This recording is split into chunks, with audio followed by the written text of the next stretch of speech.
ताज्या बातम्यांसाठी ABP माझाला subscribe करा आणि बेल आयकॉन प्रेस करा। नागपूरमध्ये मेट्रो विजन बिल्डकॉन इंडिया या कंपनीनं रिअल ट्रेड योजनेच्या माध्यमातून हजारो गुंतवणूकदारांना गंडा घातल्याचं उघडकीस आलंय।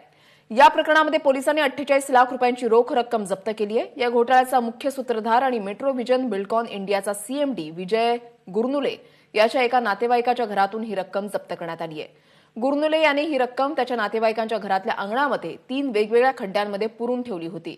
विजय गुरनुले याला अटक केल्यानंतर पोलिसांनी त्याची कसून चौकशी सुरू केली आणि त्यानंतर त्याने दिलेल्या माहितीच्या आधारे ही रक्कम जप्त करण्यात आली आहे। या प्रकरणी आतापर्यंत 1 कोटींपेक्षा जास्त रक्कम जप्त करण्यात आलेली आहे। माझी रक्कम आहे 1,38,000 रुपये आणि आम्ही या मेट्रो विजन बिल्डकॉन इंडिया लिमिटेडमध्ये द रिअल ट्रेडच्या एक योजनेत पैसे गुंतवलेले आहेत।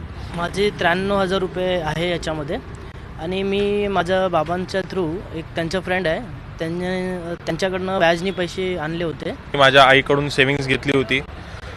तिचे काही गहने होते, ती गहाण ठेवून आम्ही इथे म्हणजे सेव्हिंग्स जी होती आमची ते पूर्ण इकडे इन्व्हेस्ट केली।